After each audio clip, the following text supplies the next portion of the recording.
সময়গুলো আল্লাহর জিকিরের মধ্যে কাটাইছেন সেই সময়টাও চলে যাবে, যেই সময় আপনি নাফরমানির মধ্যে কাটিয়েছেন সেই সময়টাও চলে যাবে।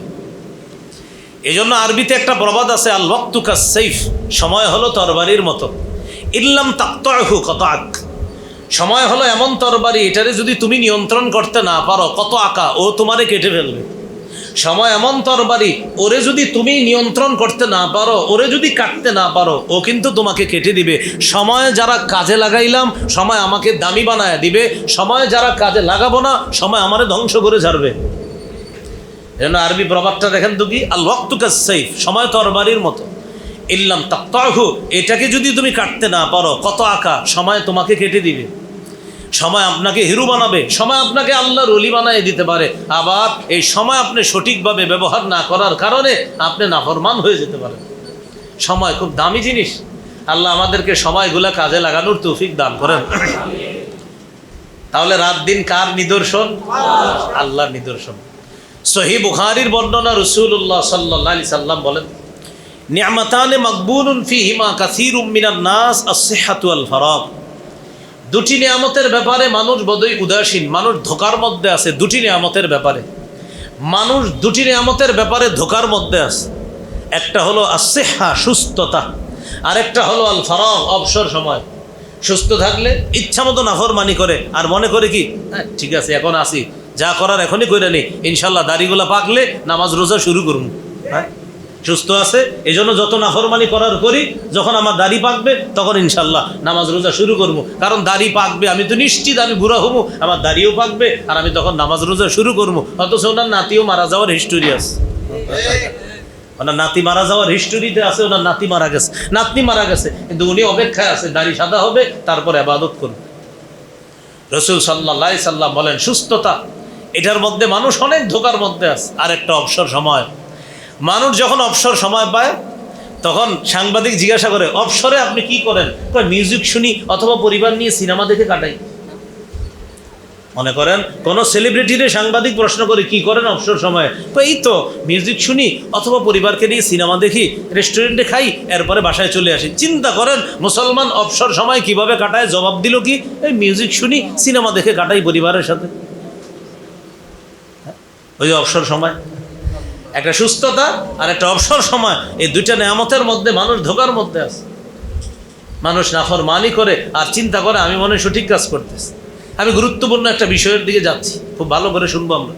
তাহলে সময় এটা তরবারির মতো, এটারে যদি না কাটতে পারি ও কেটে দিবে আমাদেরকে। আমরা যদি এটা কাজে লাগাই সেটা কাজে লাগাবে। আজকে যারা তরবিয়তি করছে আসছে, ওরা ওদের সময়টা কাজে লাগিয়েছে। আপনারা যারা আসতে পারছেন, আপনারা যে যুবকগুলো আসছেন, আপনারা আরও এরকম 2000 যুবক তাশকিল করে আনতে হবে। আপনারা আজকে যারা আসছেন নতুন করে অন্যদেরকে আপনারা আনতে হবে এইভাবে, কারণ ওদের এই সময়গুলো যেন আপনাদের মতো কাজে লাগে।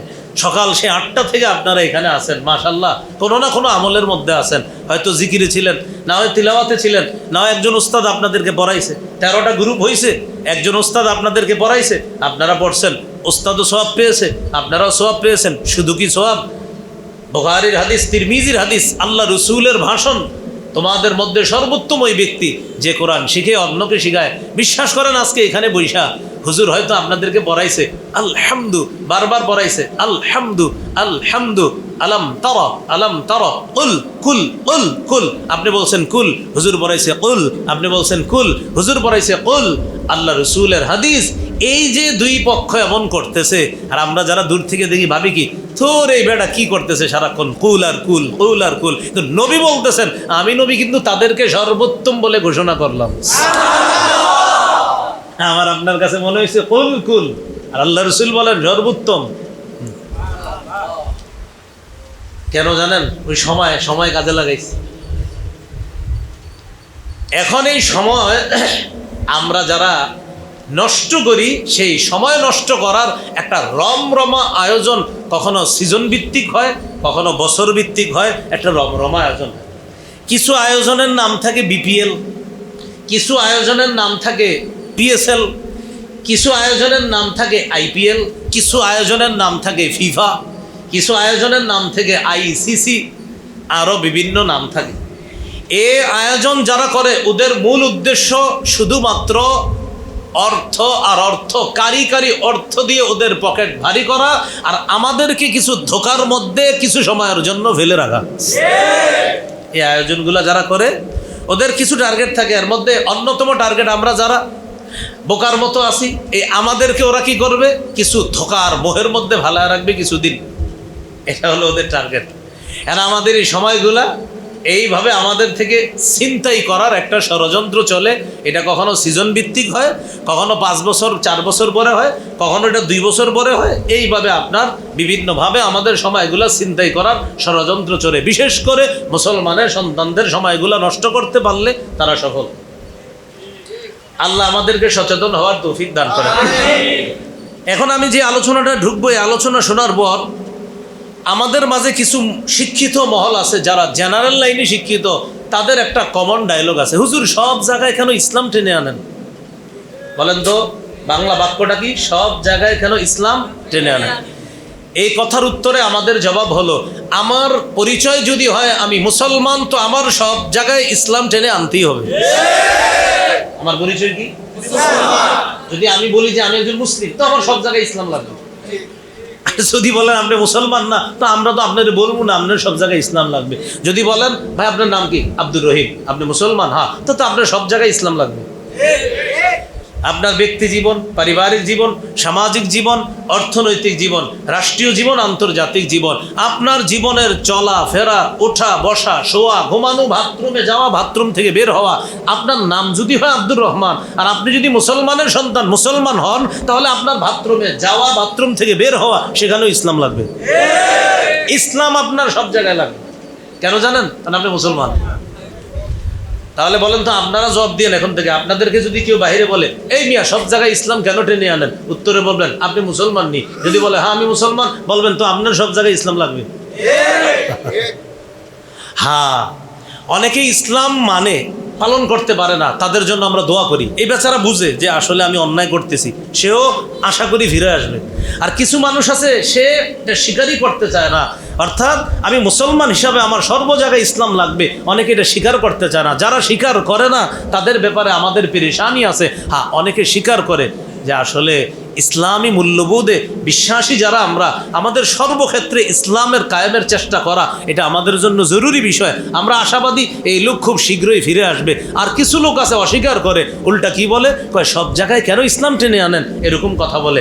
আমাদের সোজা সাপটা জবাব, আমরা যারা মুসলমান আমাদের সর্বক্ষেত্রে ইসলাম লাগবে, তাই সব জায়গায় ইসলাম টেনে আনি আমরা। এই জবাবটা মনে করেন আমি দিচ্ছি না, আপনারা সবাই ব্যক্তিগতভাবে ইনশাল্লাহ বলতে পারবেন না? তাহলে ওই ভাইদেরকে বুঝাই দিবেন সুন্দরভাবে যে দেখেন ভাই, আপনি যে কাজটা করতেছেন এটা কিন্তু হারাম কাজ, গুনাহের কাজ। যদি বলে ভাই এইখানে ইসলাম টাইনে না, বলবেন কি এখানেও ইসলাম লাগবে। হ্যাঁ, হয়তো আপনি এখনো পালন করতে পারতেছেন না, যেটা আগে স্বীকার করেন যে এটা অন্যায়। ইসলাম বলতেছে আপনি অন্যায় কাজ করতেছেন, এটা স্বীকার করেন। আমি আপনার জন্য দোয়া করবো, আপনার জন্য ফিরে আসেন। এটা আগে মুখ দিয়ে স্বীকার করেন, আগে মুখ দিয়ে এটা স্বীকার করান। অনেক মানুষ আছে স্বীকারই করতে চায় না। পর্দার বিধান সুন্নত, ওয়াজিব, নফল না ফরজ? ফরজ। মাশাআল্লাহ, আমাদের অনেক মা বোনরা আছে যারা এখনো পরিপূর্ণভাবে পর্দা শুরু করে নেয়, কিন্তু স্বীকার করে পর্দা ফরজ। আর অনেকে আছে আপনার পর্দা যে ফরজ এটা স্বীকারই করে না। তাহলে এই দুই শ্রেণীর মধ্যে টেনশন বেশি ওই শ্রেণীকে নিয়ে যারা স্বীকারই করে না। অসংখ্য মুসলমান আছে যারা নামাজ পড়ে 3 ওয়াক্ত, কেউ পড়ে 2 ওয়াক্ত, কেউ পড়ে আপনার 4 ওয়াক্ত, কেউ শুধু জুমার নামাজটা পড়ে, পুরা 6 দিন নামাজ পড়ে না। এই লোক জিজ্ঞাসা করেন ভাই নামাজ যে পড়েন না এটা গুনাহ হয় না? হ্যাঁ গুনাহ হয়। কাজটা ঠিক করতেছেন? না ভাই ঠিক করি না। তাহলে এটা কি আপনি কেমন কাজ করতেছেন? না ভাই অনেক টেনশন করি, নামাজ যে পড়ি না গুনাহ তো হয়, নাফরমানি হয়। এর মানে লোকটা স্বীকার করতেছে নামাজ না পড়লা যে পাপ বড়, এটা সে স্বীকার করে। আবার আরেকজনকে বলবে নামাজের কথা, সে আপনাদের বলে এই মিয়া নামাজ পড়তে হবে, এটা কই আছে? আপনারা কি বলবে জানেন? যে নামাজের কথা কোরআনে আছে, কিন্তু তোমরা যেই নিয়মে নামাজ পড়ো এটা কোন জায়গায় লেখা আছে? আপনারা পাল্টা বলবে। কথা তো বাস্তব। আমরা যে আজকে মাগরিবের ফরজ 3 রাকাত পড়ছি, আসলে কোরআনের কোনো আয়াতে এই কথা নাই মাগরিবের ফরজ 3 রাকাত। মাগরিব ফরজ এটা আছে, কিন্তু 3 রাকাত যে ফরজ এটা কোরআনে নাই। চিন্তা করছেন আপনারা কি কয়? ফজরের নামাজ ফরজ এটা কোরআনে আছে, 2 রাকাত ফরজ এটা কোরআনে নেই। জোহরের নামাজ ফরজ এটা কোরআনে আছে। এশা আসর এগুলা ফরজ কোরআনে আছে, কিন্তু আসর এশা এগুলা যে 4 রাকাত ফরজ, জোহর যে 4 রাকাত ফরজ এটা কোরআনে নেই, কোরআনে আছে ফরজ। হাদিসে আছে ফজরের নামাজ 2 রাকাত ফরজ, হাদিসে আছে জোহরের নামাজ 4 রাকাত, আসরের নামাজ 4 রাকাত, মাগরিব 3 রাকাত, এশা 4 রাকাত, এগুলো হাদিসে আছে। জিবরিল আমিন কাবা চত্বরে আল্লাহ রসুলকে এই 5 ওয়াক্ত নামাজ প্র্যাকটিক্যালি পড়ায়া দেখায়া দিয়া বলছে, হুজুর এটা হলো আপনার আর আপনার উম্মতের নামাজ। তাহলে দেখছেন ওই চা দোকানের সামনে বসে রয়েছে, গিয়ে বলবেন নামাজে চলেন, কি বলবে জানেন? এই মিয়া নামাজের কথা কি আমরা জানি না, আপনারা বলবেন। তো আপনি বললেন জানেন তো পড়েন না, তখন বলবেন নামাজ যে এমনি পড়তে এটা কই পেয়েছো তোমরা? মানে হে স্বীকারই করে না নামাজ এমনি পড়তে হইব। ইমান আছে না গেছে? হ্যাঁ, এই পুরো মুশকিল। আল্লাহ আমাদেরকে ফিতনা থেকে হেফাজত করে। তাহলে বলেন তো ইসলাম যারা মুসলমান আমরা সব জায়গায় ইসলামের প্রয়োজন আছে না নাই? হ্যাঁ, অনেকে এটা পালন করতেছে না, কিন্তু আমরা আশাবাদী যে ব্যক্তি লালন করা আর ধারণ করা শিখে সে একদিন পালন করাও শিখে যাবে ইনশাআল্লাহ। আল্লাহ তৌফিক দান করে। সময় বলেন তো কি সময়? তাহলে যেই সময়টা এখানে বসে আছেন এটা কি চলে গেছে না? এবং যতক্ষণ থাকবো চলে যাবে না? এই সময়টা যদি আপনি কোনো অশ্লীল কোনো কিছুর সামনে বসে থাকতেন সেটাও তো চলে যেত। আচ্ছা, তাহলে সব জায়গায় ইসলামের প্রয়োজন আছে। এখানে ইসলাম আপনারে বলবে এই তুমি ভালো কাজ করতেছো, আবার অশ্লীল কিছু দেখলে সেখানে ইসলাম আপনারে বলবে এই ভাইয়া তুমি কিন্তু নাফরমানি করতেছো, সেখানেও ইসলাম আপনারে বলে দিবে ভাই এটা নাফরমানি, এটা ঠিক না, এখান থেকে চলে যাও। তাহলে ওই সময়টা যে আপনি খারাপ কাজে আছেন ইসলাম আপনারে বলবে এটা অন্যায়, আবার এই সময় আমরা ভালো কাজে আছি ইসলাম বলবে এটা সঠিক। তো যেই বিষয়টা আমাদের কাছে প্রশ্ন করা হয়, হুজুর সব জায়গায় ইসলাম কেন টেনে আনেন, তখন একটা সুন্দর বাংলা বলে শরীর চর্চা। বলেন বাংলাটা কি? শরীর চর্চা। কি শরীর চর্চা? আমরা মাঝে মাঝে খেলাধুলা করি শরীর চর্চার জন্য। আপনি যে মাঝে মাঝে শরীর চর্চার জন্য খেলেন এই ব্যাপারে আপনারা কেউ কিছু বলবে না তো, কিন্তু শরীর চর্চার নাম দিয়ে যারা আমরা খেলাধুলা করি সেখানে মৌলিক 6টা শর্ত মনে রাখতে হবে। কয়টা? তাহলে আজকে থেকে মনে রাখবো। বলেন শরীর চর্চা নাম দিয়েও যারা আমরা খেলাধুলা করব কয় শর্ত লাগবে? 6 শর্ত। শর্ত নাম্বার 1, শরীর চর্চার নাম দিয়ে আমি যেই খেলাধুলা করব সেটা যেন আমাকে আল্লাহর ফরজ বিধান থেকে দূরে সরায়া না দেয়। তাহলে বলেন তো আমার শরীর চর্চা নাম দিয়ে যদি খেলাধুলা আমারে ফরজ বিধান থেকে দূরে সরায়া দেয় তাহলে শর্ত পূরণ হবে না নষ্ট হবে? তাহলে আমার জন্য জায়েজ হবে না। তাহলে 1 নাম্বার শর্ত, আমার শরীর চর্চার নামে যে খেলবো আমি এটা যদি আমারে ফরজ কাজ থেকে দূরে সরায়া দেয় তাহলে সেক্ষেত্রে আমার এই শরীর চর্চার নামে খেলাধুলা আমার জন্য জায়েজ হবে না। কয় নাম্বার গেল? 1। 2 নাম্বার, সৃষ্টির মূল উদ্দেশ্য থেকে যদি শরীর চর্চা আপনারে দূরে সরায়া দেয়, আবার বলছি 2, শরীর চর্চার নামে খেলাধুলা যদি আপনাকে সৃষ্টির মূল উদ্দেশ্য থেকে দূরে সরায়া দেয় তাহলে সেই খেলাধুলা জায়েজ নেই। আমাদেরকে যে আল্লাহ সৃষ্টি করছে এটার একটা উদ্দেশ্য আছে। সেই উদ্দেশ্য কি? প্রথমে আল্লাহ আমাদেরকে বলছে আমরা সবাই সম্মানিত। বলেন আলহামদুলিল্লাহ। বনি ইসরাইল, সূরা বনি ইসরাইলের 70 নম্বর আয়াত, 15 পারার 8 নম্বর পৃষ্ঠা আল্লাহ বলেন ওয়ালাকাদ কাররামনা বনি আদম, আমি আদম সন্তানকে সম্মানিত করছি। সুবহানাল্লাহ, আমি আদম সন্তানকে সম্মানিত করছি। তাহলে আদম সন্তান সম্মানিত এটা আল্লাহ বলছে। আবার আমাদের মাঝে আবার শ্রেষ্ঠ কারা সেটাও বলে দিছে। সূরা হুজুরাতের 13 নম্বর আয়াতে আল্লাহ বলেন ইন্না আকরামাকুম ইনদাল্লাহি আতকাকুম, তোমাদের মধ্যে যে আল্লাহকে সবচেয়ে বেশি ভয় করে, যার অন্তরে সবচেয়ে বেশি তাকওয়া, আমি আল্লাহ ঘোষণা করলাম ওই ব্যক্তি আমার কাছে সর্বাধিক মর্যাদা আর সম্মানিত হয়ে যাবে। তাহলে বলেন তো আদম সন্তানকে শ্রেষ্ঠত্ব দান করছে কে? আল্লাহ তাআলা। সে আদম সন্তান যেহেতু শ্রেষ্ঠ, আদম সন্তান যেহেতু মর্যাদাবান, এখন এই মর্যাদাবান আদম সন্তান, শ্রেষ্ঠ আদম সন্তানকে আল্লাহ কেন সৃষ্টি করছে? এই কেন উত্তরটা আল্লাহ দিয়েছেন সূরা জারিয়াতের 56 নম্বর আয়াতে আল্লাহ বলেন ওয়ামা খালাকতুল জিন্না ওয়াল ইনসা ইল্লা লিয়াবুদুন, মানুষ এবং জিন তাদেরকে সৃষ্টি করেছে ইবাদত করার জন্য। এখন বলেন তো আল্লাহ যে আমাদেরকে সৃষ্টি করেছে সৃষ্টির মূল উদ্দেশ্য কি করা? ইবাদত। আবার বলেন মূল উদ্দেশ্য কি করা? এটা হলো লক্ষ্য, এটা হলো উদ্দেশ্য। এখন আমি যে শরীর চর্চা করতেছি সেই শরীর চর্চায় যদি আমার লক্ষ্য এমন আমি শরীর চর্চার মাধ্যমে আমার শরীর ফিট রাখবো, আর এই ফিট শরীর দিয়ে ইনশাল্লাহ কখনো জিহাদ ফরজ হলে আমি জিহাদে শরীক হব, তাহলে আমার কিছু সময়ের শরীর চর্চা ইবাদতে গণ্য হয়ে যাবে। সহিহ বুখারীর 1 নম্বর হাদিস ইন্নামাল আমালু বিন্নিয়াত, আমলের প্রতিদান বিশুদ্ধ নিয়তের সাথে। তাহলে আমরা কি শিখলাম? শরীর চর্চার নামে খেলাধুলা যদি সৃষ্টির মূল লক্ষ্য থেকে দূরে সরায়া না দেয় তাহলে জায়েজ আছে। তাহলে 2 নম্বর শর্ত, শরীর চর্চার নামে খেলাধুলা সৃষ্টির মূল লক্ষ্য থেকে যেন দূরে সরিয়ে না দেয়, এটা হলো 2 নম্বর শর্ত। 1 নম্বর, ফরজ ইবাদত থেকে যেন দূরে সরিয়ে না দেয়। 2, সৃষ্টির মূল লক্ষ্য থেকে যেন দূরে সরিয়ে না দেয়। আমি আপনি একটা ব্যাডমিন্টন নিয়ে দাঁড়াইলাম, দুইজনে খেলতেছি, তো আমাদের মূল লক্ষ্যটা মাথায় রাখতে হবে যে আমরা কিছুক্ষণ শরীর চর্চা করতেছি, একটু পরেই কিন্তু মুয়াজ্জিনের আজানটা আমার কানে চলে আসবে, একটু পরেই কিন্তু আমার আম্মার ওষুধটা আনতে যেতে হবে, একটু পরে আব্বা চলতে পারে না, আব্বাকে মসজিদে আনতে হবে। অর্থাৎ আমার সব কিছু মাথায় রাখতে হবে। শরীর চর্চা যখন আমরা করব, এটা থাকতে হবে যে আমার মূল লক্ষ্য কিন্তু শরীর চর্চা না, মূল লক্ষ্য ইবাদত করা, আল্লাহকে খুশি করা, আল্লাহর গোলামি করা। হ্যাঁ, শরীর চর্চা আমি ফিট থাকতেছি কেন? আমার রবের কাজগুলো করার জন্য আমার জন্য সহজ হয়ে যায়। দলিল আছে এই ব্যাপারেও কোরআনে। মুসা নবীর নাম শুনছেন না সবাই? মুসা আলাইহিস সালাতু ওয়াস সালাম 8 দিন 8 রাত্র সফর করছে মিশর থেকে। ওই যে এক বেটারে ঘুষি মারছে, মরে গেছে, তো পরে উনি চলে গেলেন। 8 দিন 8 রাত্র সফর করার পর চলে গেলেন মাদিয়ানে। গিয়ে দেখে 2 মেয়ে পশু নিয়ে বসে রয়েছে, পানি পান করায় না। তো গিয়ে বললেন, মা খাতবুকুমা, কি ব্যাপার, তোমরা পানি পান করাও না কেন? তখন তারা বলল, ক্বালাতা লা নাসকি হাত্তা ইসদিরার রিআ, রাখালরা পানি পান করানোর আগ পর্যন্ত আমরা আমাদের পশুগুলারে পানি পান করাতে পারি না। সাথে সাথে মেয়েরা বলতেছে, আবুনা শাইখুন কাবীর, আমাদের আব্বা বয়োবৃদ্ধ, আব্বা ঘরে আছে, বয়োবৃদ্ধ হওয়ার কারণে আব্বা আসতে পারে নাই, তাই আমাদেরকে পাঠাইছে।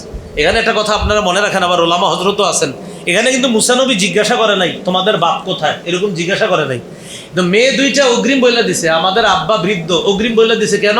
যে এই যুবক আমরা যখন বলবো যে আমরা রাখালরা পানি পান করানোর আগ পর্যন্ত আমরা পানি পান করাই না, তখন যুবক পাল্টা প্রশ্ন করতে পারে, তোমাদের ভাই নাই, তোমাদের বাপ নাই, তোমাদেরকে পাঠাইছে কেন? তাই অগ্রিম জবাব দিয়ে দিছে মেয়ে 2টা, আমাদের আব্বা বয়োবৃদ্ধ, এজন্য আব্বা আসতে পারে নাই, তাই মেয়ে হয়েও আমরা আসতে হয়েছে। মানে অগ্রিম জবাব দিয়ে দিছে যেন কোনো প্রশ্ন না করে। মুসা আলাইহিস সালাতু ওয়াস সালাম পশু 2টা নিস, ওই 2 মেয়ে থেকে পশু নিস, নেওয়ার পর মুসা আলাইহিস সালাতু ওয়াস সালাম কি করলেন, ঢাকনাওয়ালা একটা কূপ আছে, ওই কূপের ঢাকনাগুলা, যে ঢাকনাটা আছে ওটা উঠানোর জন্য অনেক শক্তির প্রয়োজন, অনেকে মিলে সেই ঢাকনা উঠাতে হয়। মুসা নবী একাই সেই ঢাকনা উঠায় ফেলছে। এখান থেকে বোঝা যাইতেছে মুসা নবী শক্তি আছে। মুসা নবীর শক্তিমত্তা দেখছে 2 মেয়ে 2জন চলে গেছে বাবা শুআয়ব নবীর কাছে। যাওয়ার পর বাবা বললেন, আজকে এত আগে আগে চলে আসলা, পানি পান করাইছো কিভাবে? তো মেয়ে 2টা বলছে, আব্বা আজকে একটা যুবক আমাদের হয়ে পানি পান করাই দিছে, এই জন্য আগে আগে চলে আসছে। শুআয়ব নবী বললেন, পারিশ্রমিক দিতে হবে, যুবককে ডেকে নিয়ে আসো। তখন কি করলেন, ফাজাআতহু ইহদাহুমা তামশি আলা ইস্তিহয়া, শুআয়ব নবীর 2 কন্যার 1 কন্যা লজ্জাবনত অবস্থায় হাঁটতে হাঁটতে মুসা নবীর কাছে আসছে। আসার পর বললেন, আমার আব্বা আপনাকে ডাকে। কেন? লিয়াজজিয়াকা আজরামা সাকাইতা লানা, আব্বা আপনাকে পারিশ্রমিক দিবে, আপনি যে পানি পান করায় দিয়েছেন এটার পারিশ্রমিক দিবে, চলো। মুসা আলাইহিস সালাম আসলেন, শুআয়ব নবীর সাথে কথাবার্তা হলো, সব হিস্টোরি বললেন। শুআয়ব নবী বললেন, লা তাখাফ, আর ভয় পাবা না, নাজাউতা মিনাল কওমিজ জালিমিন, জালেম সম্প্রদায় থেকে তুমি মুক্তি পেয়ে গেছো, আর টেনশনের কারণ নাই, তুমি অনেক দূরে চলে আসছো, আল্লাহ তোমাকে হেফাজত করছে। মুসা আলাইহিস সালাতু ওয়াস সালাম শুআয়ব নবীর সাথে কথাবার্তা বলা শেষ, শুআয়ব নবী মেহমানদারি করছে, আপ্যায়ন করছে। মুসা নবী যখন চলে যাবে, পর্দার আড়াল থেকে 2 মেয়ের 1 মেয়ে বললেন, আব্বা ইস্তাজিরহু, এই যুবককে আপনি আপনার কাজে শ্রমিক হিসাবে নিয়োগ দিতে পারেন। আপনার না একজন মজুরির যাওয়ার জন্য একজন মজুরির প্রয়োজন, তো একজন মজুরের যেহেতু দরকার, মজদুরের দরকার, আপনি তাকে আপনি শ্রমিক হিসাবে রাখতে পারেন। ইন্না খায়রা মান ইস্তাজারতাল কবিয়্যুল আমিন, আব্বা তাকে যদি আপনি নিয়োগ দেন, তার মধ্যে অসাধারণ 2টা গুণ আছে, এক হলো শক্তিশালী আর একটা হলো আমানতদার। মেয়ে বুঝলো কিভাবে শক্তিশালী? ওই যে কূপের ঢাকনা উঠাইছে, এই কারণে বুঝছে শক্তিশালী। আমানতদার বুঝলো কিভাবে? মুসা নবী যখন ওই মেয়ের সাথে শুআয়ব নবীর কাছে আসছে, তখন ওই মেয়ে দেখছে মুসা নবী ডানে বামে কোথাও তাকায় না, নজর নিচে রেখে মুসা নবী অত্যন্ত ভদ্রভাবে কোনো প্রকার আমানতের খেয়ানত না করে আল্লাহর নবী মুসা শুআয়ব নবীর কাছে আসছে। এই জন্য বলছে কি, আমানতদার আবার শক্তিশালী। আয়াত দ্বারা বোঝা যায় শক্তিশালী হওয়া, আমানতদার হওয়া, এটা আমাদের জন্য জরুরি। তো শরীর চর্চার মাধ্যমে যদি আমরা ফিট থাকি, এটা ইসলাম আমাদেরকে নিষেধ করে না, ফিট থাকা এটা ভালো জিনিস। কিন্তু শরীর চর্চার নামে খেলাধুলা, এটার জন্য মৌলিক যে 6 শর্ত, এর মধ্যে 1 নাম্বার ফরজ ইবাদত থেকে যেন দূরে না সরায়া দেয়, 2 নাম্বার মনে আছে মূল লক্ষ্য থেকে যেন দূরে সরায়া না দেয়। তিন নাম্বার, হ্যাঁ, সৃষ্টির মূল লক্ষ্য। তিন নাম্বার, এটা আমার সাথে সবাই একটু বলেন, বলেন, খেলাধুলায় যেন সতর অনাবৃত না থাকে এবং সুরসুরিদায়ক পোশাক না থাকে। তাহলে এবার এটা সুন্দরভাবে আমি মিলিয়ে বলি, আপনারা বলা লাগবে না, শুধু শোনেন। তিন নাম্বার শর্ত, সতর অনাবৃত থাকে এমন পোশাক না হওয়া এবং সুরসুরিদায়ক পোশাক না হওয়া। যে পোশাক আপনার মধ্যে খারাপ কুমন্ত্রণা সৃষ্টি করে এমন পোশাক না হওয়া। তাহলে দেখেন এই জায়গায় কি আসছে, তিন নম্বর শর্তটা, সতর অনাবৃত থাকে এমন পোশাক না হওয়া, সুরসুরিদায়ক পোশাক না হওয়া। আবু দাউদের 4017 নম্বর হাদিস, এই হাদিসের মধ্যে আছে রাসূলুল্লাহ সাল্লাল্লাহু আলাইহি সাল্লাম বলেন, লা তাকশিফ ফাকিজাক, তুমি তোমার উরু উন্মুক্ত করবা না, তুমি তোমার রান উন্মুক্ত করবা না। বলেন তো অনুবাদটা কি? তুমি তোমার রান, আরো জোরে, তুমি তোমার রান উন্মুক্ত করবা না।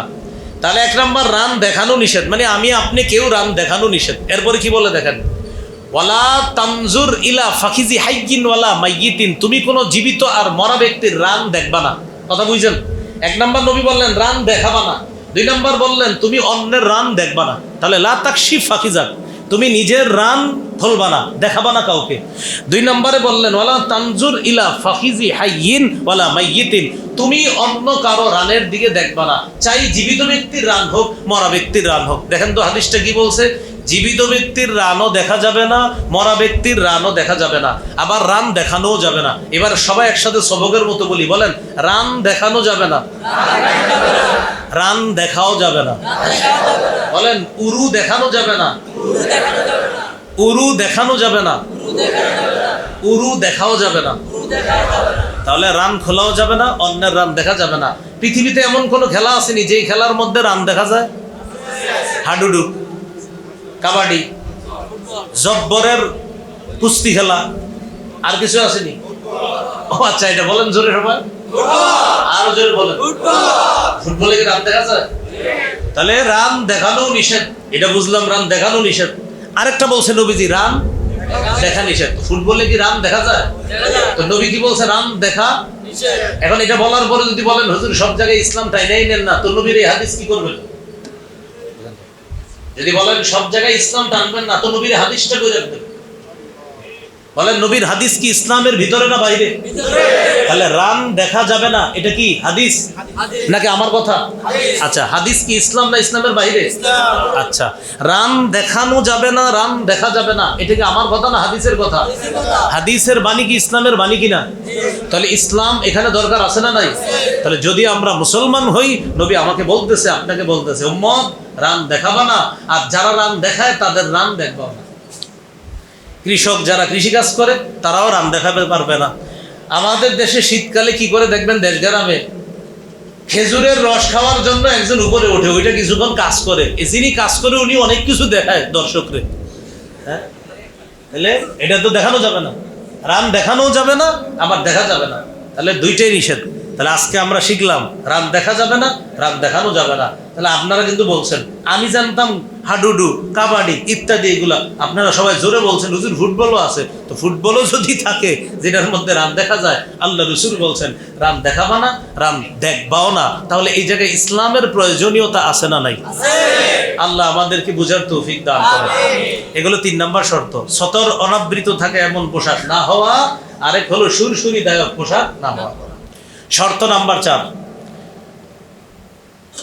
প্রাণ নাশক, জীবন নাশক না হওয়া। খেলাটি জীবন নাশক না হওয়া, অর্থাৎ এমন খেলা যে খেলা জীবন নাশ করে দেয়, জীবন ধ্বংস করে, এমন খেলা না হওয়া। 4 নম্বর শর্ত, জীবন নাশক, প্রাণ নাশক খেলা না হওয়া। প্রাণ নাশক খেলার মধ্যে কুস্তি খেলা। কি খেলা আপনার? কুস্তি। এটা কোন পর্যায়ে এখন জানি না, আমাদের কুমিল্লাতেও মনে হয় আরো কোন জায়গায় কুস্তিতে মানুষ মারা গেছে, এটা একটা। আরো কিছু খেলা এমন হতে পারে যে খেলার মধ্যে রিস্ক আছে, জীবন নাশের আশঙ্কা আছে, এমনও খেলা আছে আপনার। এরকম খেলা যেটা জীবন নাশ করে, এই খেলা না হওয়া, আল্লাহ হেফাজত করেন। এর মধ্যে কিছু মিথ্যা মিশ্রিত খেলা আছে যেটা আমরা সত্য মনে করি, আমাদের বাচ্চাদেরকে এগুলা দেখাই। এই জাতীয় একটা খেলার নাম হলো রেসলিং। কি খেলা বলেন তো? রেসলিং। আমি মোহাম্মদপুর আসাদ গেট মসজিদে তারাবি পড়িয়েছিলাম 11 বছর, আল্লাহর দয়া। সেখানে যখন তারাবি পড়াইতাম, ছাত্র ছিলাম আমি, প্রায় 19-20 বছর আগের কথা। সেখানে মসজিদের পাশে একটা মুসলিম বেকারি আছে, এখনো আছে। এই মুসলিম বেকারির পাশে একটা বাস কাউন্টার ছিল, এখন আছে কিনা আমি জানি না, 19-20 বছর আগে ছিল। সেই কাউন্টারে একটা পত্রিকা রাখতো, যুগান্তর পত্রিকা, আরো অন্য পত্রিকা রাখতো। বাকি আমি যেদিন পত্রিকাটা বলেছি সেদিন ছিল যুগান্তর পত্রিকা। সেদিন সেখানে লিখছিল রেসলিং এর সত্য মিথ্যা। শিরোনামটা কি? রেসলিং এর সত্য মিথ্যা। লেখার সার নির্যাস হলো রেসলিং এর পুরাটাই আমাদেরকে ধোকা দেওয়া। রেসলিং এ এটা আমাদেরকে কি দেওয়া হয়? ধোকা, বাচ্চাদেরকে ধোকা দেওয়া হয়। আর ওরা এই কাজটা বাচ্চাদেরকে শিখায়, অন্য মানুষদেরকে শিখায়।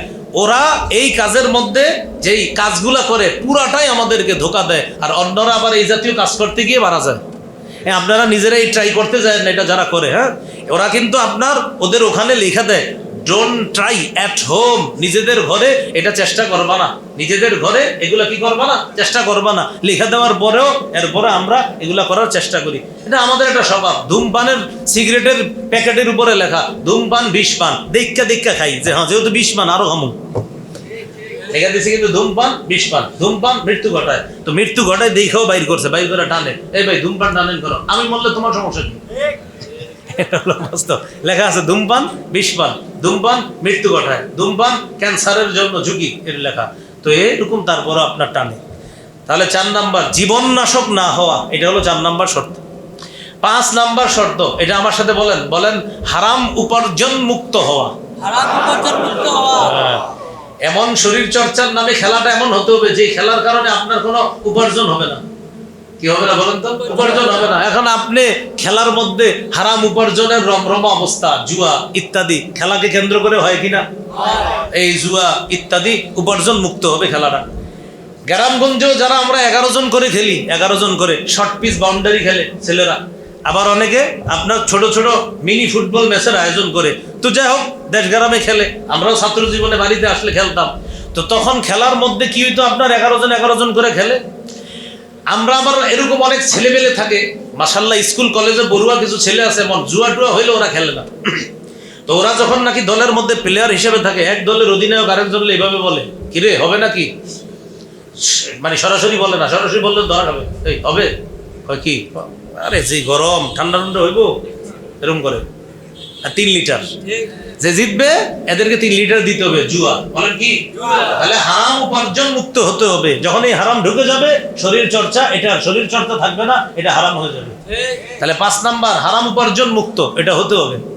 খেলাকে কেন্দ্র করে এক তো জুয়া, আন্তর্জাতিক পরিমণ্ডলে জুয়ার রমরমা আয়োজন হয়, আবার খেলোয়াড়রাও ব্যক্তিগতভাবে জুয়ায় জড়িয়ে পড়ে। স্পট ফিক্সিংয়ে জড়িয়ে পড়ার হিস্টোরি আমাদের সামনেও আছে, পৃথিবীতেও আছে, যে জুয়ার মধ্যে মানুষ জড়িয়ে যাচ্ছে। এই জুয়া এইভাবে হয়, রাস্তায় হাঁটবেন, হাঁটার সময় খেলা যখন হবে একজন আরেকজনকে বলবে আজকে অমুক দল জিতবে, জিতলে এত, না জিতলে এত, এরকম জুয়া। আবার ঘরে বৈশা বৈশা মোবাইলে জুয়া চলতেছে, এটা হলো স্মার্ট জুয়া, স্পেশাল জুয়া, আন্তর্জাতিক মানের জুয়া। এটা ঘরে বৈশা মোবাইলে অ্যাপসের মাধ্যমে জুয়া খেলে। এই জুয়ার অ্যাড দেয় আবার কারা? ওই যে যারা 7, 8, 9, 11, 10 তাদের গেঞ্জির পিছনে লেখা আর 75 লেখা, এরাই কিন্তু ওই জুয়ার অ্যাড দেয়। ওই জুয়ার অ্যাপসের অ্যাড দেয় 7, 8, 9, 10, 11, 75 যাদের গেঞ্জির পিছনে লেখা, এরা সেই জুয়ার অ্যাড দেয়। যাদের হাতের মধ্যে গলার মধ্যে দাজ্জালের প্রমোট করা বিভিন্ন ট্যাটু আঁকা, এই জাতীয় মানুষগুলা জুয়ার অ্যাড দেয়। আর ওই জুয়ার মধ্যে আকৃষ্ট হয় আমাদের মুসলমানের সন্তানরা। বাইরে এসে কি বলে জানেননি? যখন জিজ্ঞাসা করবেন কি ভাই তোমার বেশি দেখা যায় না, সারাক্ষণ ঘরে থাকো, কি করো? অনলাইন বিজনেস করি। কি করে? না, অনলাইনে যদি আম বেচে ঠিক আছে, অনলাইনে যদি আপনার কিছু বিক্রি করে ভালো, অনলাইনে কাপড় বিক্রি করে, আম বিক্রি করে, লিচু বিক্রি করে, মাশাআল্লাহ ভালো। কিন্তু আপনি অনলাইনে খেলেন জুয়া আর মানুষের সামনে ইংরেজি মারান যে এই তো অনলাইন বিজনেস আছে, এটা টুকটাক করছি। বাবা, আপনি যে অনলাইন বিজনেস আছে ঠিক হয়ে গেছে। অনলাইন বিজনেস করলে একটু ভাবসাব আছে আলাদা আলাদা। মানে ব্যবসারে যদি বিজনেস করেন না, আপনার কি মনে হবে জানেন? উনি না জানি কত বড় আন্তর্জাতিক মানের ব্যবসায়ী, এরকম আপনার মনে হবে। যেমন সুদখোর যারা সুদ খায়, এরা যখন সুদের হিস্টোরি আপনারা বলবে, যদি বলেন স্যার এত টাকা কিভাবে আসলো হঠাৎ, বলবে আরে বলো না, এবার প্রফিট খুব ভালো হয়েছে। প্রফিট শোনেন না, প্রফিট ভালো হয়েছে, এই তো তোমার 1 করোড় প্রফিট হয়েছে, এর মধ্যে মূল profit 50 lakh, with interest 50 lakh. তো ইংরেজি বলার কারণে আপনার কি মনে হয়েছে? আহারে না জানি কত বড় ব্যবসা। উনি আপনারা বুঝাইলো 50 লাখ ওনার মূল লাভ আর 50 লাখ সুদ। একটু ইংরেজিতে সুন্দর করে বলছে, ওই যে এই জন্য দেখেন চেয়ারটা মুইসা দেয়, স্যার বসেন আপনি এখানে, আসলে সুদ করে চেয়ার মুইসা দিচ্ছে। আল্লাহ আমাদেরকে এখন দেখেন আমি যে বললাম এই যে এটা অনেকে এরকম করে বলে না, আমার বয়ানের পর অনেকে বলবে আপনি এটা বললেন, যে বলবে বুঝবেন ও সুদ খায়। আমার এই কথা তার গায়ে লাগবে যে সুদ খায়, যে সুদ খায় না তার গায়ে লাগবে না। আপনি যদি সুদ করেন তো আপনার গায়ে তো লাগবেই। প্রিয়, আপনি সুদ খায়েন না, আল্লাহর রাস্তায় আপনি সুদ ছেড়ে দেন।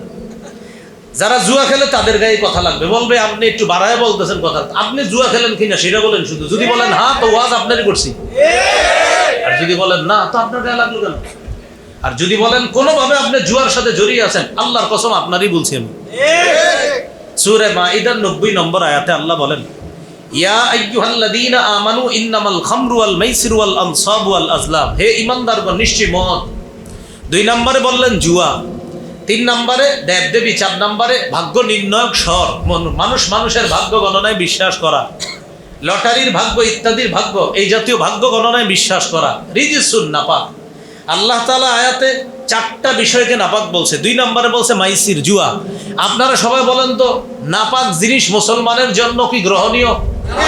তাহলে মাইসির, জুয়া, এটা হলো নাপাক, এটা বর্জনীয়। তো কোনো খেলার মধ্যে যদি মাইসির ঢুকে বা জুয়া ঢুকে, সেটা কি হারাম মুক্ত হয় না হারাম যুক্ত? তাহলে শরীর চর্চার নামে খেলাধুলার 5 নম্বর শর্ত, সেটা কি মুক্ত হতে হবে?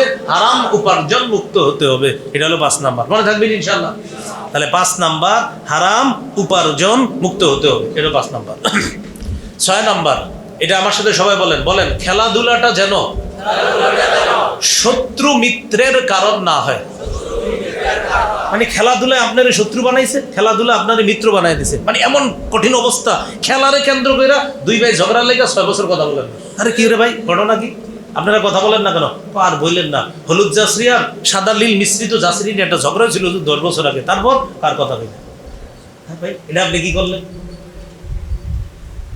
খেলাধুলার শরীর চর্চার নাম দিয়ে যদি খেলেন, তাহলে 6 নাম্বার, এটা যেন এমন পর্যায়ে আপনারা না নেয় যে আপনার বন্ধু শত্রু হয়ে গেছে, শত্রু বন্ধু হয়ে গেছে, এরকম যেন না হয়। মুসলমানের শত্রু বন্ধুত্ব, এটার মাপকাঠি রাসূল দিয়ে দিয়েছেন। মান আহাব্বা লিল্লাহ, যে ব্যক্তি কাউকে আল্লাহর জন্য ভালোবাসে, ও আবগাযা লিল্লাহ, আল্লাহর জন্য ঘৃণা করে, ও আতা লিল্লাহ, আল্লাহর জন্য দান করে, ও মানা লিল্লাহ, আবার আল্লাহর জন্য দান করে না। আল্লাহর জন্য দান করে না মানে হারাম জায়গায় কেউ আপনার কাছে ডোনেশন চাইছে, আপনি দেন নাই, এটা আল্লাহর জন্য দেন নাই। হালাল জায়গায় দান চেয়েছে, আপনি দিয়েছেন, এটা আল্লাহর জন্য দেওয়া। তাহলে বলেন তো, আমাদের ভালোবাসা কার জন্য? আমাদের ঘৃণা কার জন্য? আমাদের দান করা না করা কার জন্য? তাহলে খেলাধুলা কেন্দ্র করে আমাদের মাঝে বন্ধুত্ব আর শত্রুতা হওয়া, এটা কি মাপকাঠি? আমাদের বন্ধুত্ব হবে আল্লাহর জন্য, আমাদের শত্রুতা হবে আল্লাহর জন্য। তাহলে 6 নাম্বার, শরীর চর্চার নামে খেলাধুলা, এটা যেন শত্রুতা আর মিত্রতার কারণ না হয়। সূরা মাঈদার 91 নম্বর আয়াতে আল্লাহ বলেন, ইন্নামা ইউরিদুশ শাইতানু আইয়ুকিআ বাইনাকুমুল আদাওয়াতা ওয়াল বাগদাআ ফিল খামরি ওয়াল মাইসির। শুনো, জুয়ার মাধ্যমে শয়তান তোমাদের মাঝে বিদ্বেষ সৃষ্টি করে, শত্রুতা সৃষ্টি করে। জুয়ার মাধ্যমে, জুয়াকে কেন্দ্র করে আপনার ভয়ঙ্কর ভয়ঙ্কর ঘটনা ঘটার ইতিহাস আমাদের সমাজে আছে। খেলাধুলাকে কেন্দ্র করে জুয়া, আর এই জুয়ার মাধ্যমে ভয়ঙ্কর ঘটনা, অপ্রীতিকর ঘটনা ঘটা, এটা আমাদের সমাজের মধ্যে আছে, এটা বাংলাদেশের মধ্যেও আছে, এবং সামনেও আরো দেখবেন এই ঘটনা ঘটতেছে। আল্লাহ আমাদেরকে হেফাজত করেন। এবার একটু মন দিয়ে শোনেন, আবার বলি। 1, ফরজ ইবাদত থেকে যেন আপনাকে বিরত না রাখে, প্রথম শর্ত। 2, সৃষ্টির মূল উদ্দেশ্য থেকে যেন শরীর চর্চার নামে খেলাধুলা আপনাকে বিরত না রাখে। 3 নাম্বার, খেলাধুলা যেটা শরীর চর্চার নামে খেলাধুলা, এটা যেন সতর অনাবৃত রাখে এমন পোশাকের না হয়, অথবা সুরসুরিদায়ক পোশাক না হয়। 4 নাম্বার, জীবন নাশক যেন খেলাধুলাটা না হয়, এমন খেলাধুলা যেটা জীবন নাশ করে, এমন খেলাধুলা যেন না হয়। ও, এই ব্যাপারে মনে দলিল দেই নেই, জীবন নাশক এটা কিন্তু নাজায়েজ। এটার দলিল হলো সূরা বাকারার 195 নম্বর আয়াতে আছে, লা তুলকু বিআইদিকুম ইলা তাহলুকা, তোমরা নিজেদেরকে ধ্বংসের দিকে নিক্ষেপ করো না। আর সূরা নিসার 29 নম্বর আয়াতে আছে, ওয়ালা তাকতুলু আনফুসাকুম, তোমরা নিজেরা নিজেদেরকে হত্যা করবা না। তাহলে 4 নাম্বার, জীবন নাশক যেন না হয়। 5 নাম্বার, খেলাধুলাটা যেন হারাম উপার্জন মুক্ত হয়, হারাম উপার্জন যুক্ত যেন না হয়। 6 নাম্বার, খেলাধুলা কেন্দ্র করে আমাদের মাঝে যেন শত্রুতা মিত্রতার কারণ না হয়। এই 6 শর্তে শরীর চর্চার নামে কিছু খেলাধুলার বৈধতা আছে, সেটা তাও লম্বা সময় না, কিছু সময়। এমনি একটা বল মারলো, আপনি ব্যাট করতেছেন, একটু র্যাকেট দিয়ে ব্যাডমিন্টন খেলতেছেন, এটা এমন পর্যায়ে না নেওয়া যে খবর আছে ফাটাইলামু মাইরালামু, এরকম পর্যায়ে না নেওয়া, তাহলে এটা শরীর চর্চা থাকবে। অন্যথা দুই যে শর্তগুলো আপনার বিপরীত হয়ে যাবে। খেলার মধ্যে নামলেন, নামার পরে জোহর গেল আসর গেল, এটা কি শরীর চর্চা হলো? জোহর গেল আসর গেল, এটা কি শরীর চর্চা হলো? প্রথম শর্তই তো পাওয়া গেল না, তাহলে তো শরীর চর্চার মধ্যে থাকবে না। আল্লাহ আমাদেরকে বুঝার তৌফিক দান করে। এই গেল আপনার খেলাধুলার শরীর চর্চার নাম দিয়ে যদি দেন তো 6 শর্ত পাওয়া যেতে হবে। এবার আসেন, খেলাধুলার অতিরিক্ত মাত্রায় খেলাধুলা মোট মৌলিকভাবে 4টি ক্ষতি আছে। বলেন, খেলাধুলার নেশা এটা মৌলিকভাবে কয়টা ক্ষতি আছে? খেলা দেখার নেশা বলেন আর অতিমাত্রায় খেলাধুলার নেশা বলেন, এটার মৌলিক কয় ক্ষতি? সবাই একসাথে বলেন। বলেন, সময়ের অপচয়, অর্থের অপচয়, লেখাপড়ার ক্ষতি, চারিত্রিক স্খলন, এই 4টা ক্ষতি। 1 নাম্বার সময়ের অপচয়। টেস্ট খেলা 5 দিন। কয়দিন টেস্ট খেলা? মানে আপনি আজকে খেলবেন, খেলার পরে আবার ঘুমাইবেন, পরে আবার খেলতে শুরু করবেন, এই এক খেলা 5 দিন। এক খেলা কয়দিন? এটা কি সময়ের কি হয়? এই 1 নাম্বার সময়ের অপচয়। সময়ের অপচয় করা যাবে না, সময়ের অপচয় করা যাবে না, এটা হলো প্রথম। 2 নাম্বার অর্থের অপচয়, টাকা পয়সা অপচয়। আপনারা ইতিমধ্যে সংবাদ পাইছেন মনে হয়, জমি বিক্রি কইরা 7.5 কিলোমিটার ব্যাপী পতাকা বানাইছে আমাদের দেশের একজন। এই যে ভিডিও আপলোড করছে না, আপনি হুজুর ওই ভিডিও দেখতে দেখতে ভিডিও শেষ, পতাকা শেষ। মানে ওনার ওই ভিডিওতে আপনার পতাকাটা যে টানায় রাখছে, ভিডিও বেচা হয়েছে, ভিডিও করছে, অনেক কষ্ট হয়েছে, করতে করতে করতে করতে আপনার ভিডিও শেষ, পতাকা শেষ হয় না। তাহলে কয়টা ক্ষতি জানি? 4টা। এই 2 নাম্বার ক্ষতি অর্থের অপচয়। এই যে 7.5 কিলোমিটার পতাকাটা বানাইছেন, আপনি বলেন কোন ভাবে এটা বৈধ? টাকা লাগে নাই? হ্যাঁ, তাহলে এই তো জমি বিক্রি করছে। কয় শতাংশ? 30% জমি বিক্রি করছে এটা বানানোর জন্য। আমি জানি না কয় শতাংশ, উনি বললেন 30% জমি বিক্রি করছে। তাহলে অর্থের অপচয় 1 নাম্বার, সময়ের অপচয় 2 অর্থের। 3 নাম্বার লেখাপড়ার ক্ষতি। লেখাপড়ার প্রচুর ক্ষতি, প্রচুর পরিমাণে লেখাপড়ার ক্ষতি। আপনার উন্মাদনা এত মত্ত হয়ে যায়, লেখাপড়া কোথায় আছে না আছে। মাঝে মাঝে এমন হবে, দেখবেন আপনি কিছু কিছু দিন এমন হবে, শহরের অবস্থা তো এমন, হই হুল্লোড়ে রাস্তাঘাট ছাদ এমন অবস্থা হবে যে আল্লাহর গজবটা কেন যে আসে না, মনে হয় যে হেফজখানার ছাত্রগুলো পড়াশোনা করতেছে এই জন্য এটা আটকায় রয়েছে, না এসে পড়তো। ওই হেফজখানার ছাত্ররা তো 24 ঘন্টা আউযুবিল্লাহ বিসমিল্লাহ পড়তেছে। এইভাবে কিছু কিছু দিন এত উন্মাদ অবস্থা হয়ে যায় শহরের কিছু কিছু, ওই কিছু কিছু বুঝছেন তো, ওই দিনগুলা, যেই দিনগুলা তারা খেলবে। এই হলো 3 নাম্বার লেখাপড়ার ক্ষতি। 4 নাম্বার চারিত্রিক স্খলন। বর্তমান খেলাধুলার মধ্যে নারীদের নগ্ন উপস্থিতি নাই। নারীদের উপস্থিতি ছাড়া, জুয়ার উপস্থিতি ছাড়া পৃথিবীর কোনো খেলার আসর এখন হয় না। তাহলে এই বেহায়াপনা বেলাল্লাপনা উপস্থাপন, যে যত নগ্ন উপস্থাপন করবে ওই খেলার, এটা আপনার তত ভিউ হবে, সেখানে যুবকদের চারিত্রিক নৈতিক অবক্ষয় ঘটবে, এতে কোনো সন্দেহ নাই। তাহলে বলেন, অতিমাত্রায় খেলাধুলা দেখার নেশা, করার নেশার মোট কয় ক্ষতি মৌলিক? 4। সময়ের অপচয়, অর্থের অপচয়, লেখাপড়ার ক্ষতি, চারিত্রিক স্খলন। খেলাধুলা দেখা যাবে কিনা? আমাদের বর্তমান জাতীয় মসজিদ বাইতুল মোকাররমের খতিব হযরত মাওলানা মুফতি আব্দুল মালেক হাফিজাহুল্লাহ, যার ব্যাপারে আপনাদের অনেকের অভিমত থাকতে পারে যে হুজুর মনে হয় জাতীয় খতিব হিসাবে ওই ইস্যুতে কথা বলে নাই, ওই ইস্যুতে কথা বলে নাই। আল্লাহর কসম, কোরআন সামনে, ওলামায়ে কেরামের সামনে বলছে, এমন কোনো ইস্যু নাই যে হুজুরের কানে গেছে আর হুজুর বলে নাই, এমন কোনো ইস্যু। প্রতিটা ইস্যু নিয়ে জাতীয় মসজিদ বাইতুল মোকাররমের খতিব কথা বলছে, প্রতিটা ইস্যু। যারা ওনার বিরোধিতা করতেছে, 1 হয়তো তার বয়ানে বসে না, 2 হয়তো দেখতে পারে না, তাই বিরোধিতা করতেছে। এমন একটা ইস্যু নাই যে ইস্যুতে উনি বিরোধিতা করে নাই। আপনি বয়ান শোনেন, প্রাইম মিনিস্টারকে পাশে বসায় উনি ট্রান্সজেন্ডার নিয়ে কথা বলছে, এই সাহসিকতা কে দেখাইছে বলেন এই দেশে? কে দেখাইতে পারছে? এরপরে বলতেছেন সংসদে গিয়ে আপনার ওই যে যখন আগের ইন্টারিম সরকার ছিল ডক্টর ইউনূসের সামনে ওনার কথাটা আপনাদের মনে আছে যে আমার নাম মাওলানা মোহাম্মদ আব্দুল মালেক, আমি আপনার সামনে 2-1টি কথা বলতে চাই। আমি বর্তমান বাংলাদেশে যে পরিস্থিতি দেখতেছি, এই পরিস্থিতি অনুযায়ী আমি আপনার কাছে আবেদন রাখতে চাই, কিছু কিছু কাজ এমন হয়ে যাচ্ছে যে কাজগুলো দমন করা দরকার। তখন তিনি একটা সুন্দর বাংলা বলছিলেন, সেটা কি? অনমনীয়তার সাথে নমনীয় আচরণ করা। নমনীয়তার সাথে অনমনীয় আচরণ করা, বাংলাটা দেখেন। আমি তো সারা জীবন গবেষণা করলে এটা বের করতে পারতাম না বাংলা। বাংলাটা দেখেন কি বলছে, নমনীয়তার সাথে অনমনীয় আচরণ। দেখছেন, এই দেশের বিভিন্ন যারা মাথাচাড়া দিয়ে উঠতেছে, বিভিন্নভাবে অন্যায় করতেছে, তা আমি মাননীয় প্রধান উপদেষ্টাকে বলবো, আপনি কি করবেন যে নমনীয় আচরণের মাধ্যমে নমনীয়তার সাথে অনমনীয় আচরণ করতে হবে। এইটা খালি আমি খুঁজি যে এটা ব্যাখ্যা কি কথা। হ্যাঁ, এই জন্য আপনারা বয়ান শুনেন, ওনার বয়ানগুলো শুনেন, টাইনে শুনেন, শোনার পরে ইখলাসের সাথে ওনার বিরোধিতা যে করবে মুখের উপরে জবাব দিয়ে দিবেন। আপনাদের হাত পায়ে ধরে বলছি কথাটা। ওনার বয়ানগুলো সবগুলো শুনবেন একের পর এক। উনি বয়ানে কোন বিষয়টা ছাড়ছে আপনি দেখেন। এই পর্যন্ত যত ইস্যু আসতেছে, যে ইস্যু নিয়ে আমরাও এখনো কথা বলি নাই, উনি বাইতুল মুকাররমের মতো মিম্বরে বসে কথা বলছে ইস্যু নিয়ে। আপনারা ওনার বয়ানগুলো শুনেন একের পর এক। ওনার ব্যাপারে আপনি কথা বললেন কি, আপনারা একদল ওনার পিছনে লেগে বললেন যে উনি ওইটা নিয়ে বলে নাই, ওইটা নিয়ে বলে নাই। আসলে কথা শোনেন নাই। কেন কথা শোনেন নাই? ওনার বিরোধিতা করবেন, এটা হলো আপনাদের মূল মাকসাদ। ওনার বিরোধিতা যারা করে, হয়তো হিংসার কারণে করে, না হয় মূর্খতার কারণে করে। হয়তো মূর্খ, না হয় হিংসা। দুই কারণ, হয়তো মূর্খ না হয় হিংসা। আর যদি বলেন হুজুর আপনি যে বললেন মূর্খ বা হিংসুক, আমি বলছি আজকে ইনশাল্লাহ কেউ যদি আমার এই কথা অ্যাকসেপ্ট না করে, আমি বলবো তো হয়তো হিংসা না হয় মূর্খের কারণে। এই বিষয় নিয়ে ইনশাল্লাহ আমি বসতে রাজি আছি। আমি প্রমাণ করবো ওনার বিরোধিতা যারা করে হয়তো মূর্খ না হয় হিংসুক।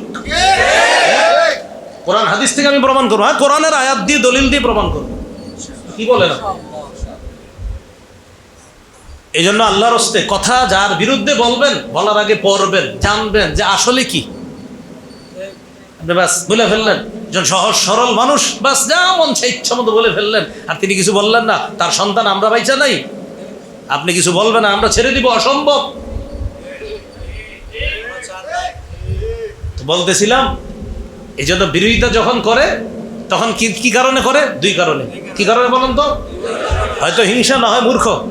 এখন এই কথা যাদের গায়ে লাগবে বুঝবেন হয়তো সে হিংসুক, না হয় মূর্খ। আজকে আমার এই কথা যার গায়ে লাগবে হয়তো সে হিংসুক, না হয় মূর্খ। আর ও যদি এই কথা স্বীকার করে না করে, ওরে আমার সামনে বসান, আমি ওরে প্রমাণ করবো তুমি হিংসুক, না হয় তুমি মূর্খ, এবং প্রমাণ করবো কোরআন এবং হাদিস দিয়ে ইনশাআল্লাহ বিইজনিল্লাহ। এই হুজুরের সামনে রেখে বলতেছি। আল্লাহ আমাদেরকে বুঝার তৌফিক দান করেন। তো বলতেছিলাম সর্বশেষ, খেলাধুলা দেখা জায়েজ আছে কিনা? তা আমাদের বর্তমান জাতীয় মসজিদের খতিব সাহেব উনি বলছেন দুই কারণে বর্তমান খেলাধুলা দেখাও জায়েজ নেই। এক নাম্বার সময়ের অপচয়, আর সময়ের অপচয়ের ব্যাপারে কিয়ামতের ময়দানে আল্লাহর কাছে জবাব দিতে হবে। 5টা প্রশ্নের উত্তর না দেওয়া পর্যন্ত 2 পা নড়বে না আদম সন্তানের। এর মধ্যে একটা হলো সময়। সময়ের ব্যাপারেও জিজ্ঞাসা করা হবে, আমার জীবন যৌবন এই ব্যাপারে জিজ্ঞাসা করা হবে। তো সময়ের এই ব্যাপারগুলো আপনার উত্তর দিয়ে এরপর আগে তো হবে আপনার। তো এই সময় আমরা অপচয় করতেছি বেহায়াপনার কিছু জিনিস দেখা। কারণ বর্তমান খেলাধুলায় নগ্ন উপস্থিতি আছে, বেহায়াপনা আছে, জুয়া আছে। তাহলে আমি আমার সময় এটার পিছনে দিচ্ছি নাউজুবিল্লাহ, এই কারণে এটা দেখা যাবে না। তাহলে সময়ের অপচয়।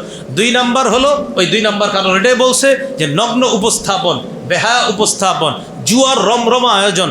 এই কারণে বর্তমান জামানায় যে খেলাধুলা হয় এই খেলাধুলা দেখা যাবে না। এই 2 কারণে মৌলিক। 1 নাম্বার সময়ের অপচয়, 2 নাম্বার বেহায়াপনা অতি মাত্রায় পৌঁছে গিয়েছে খেলাধুলা কেন্দ্র করে। এই জন্য বর্তমান জামানায় খেলাধুলা দেখা জায়েজ নেই। আল্লাহ আমাদের সকলকে কথাগুলো মনে রাখার তৌফিক দান করে।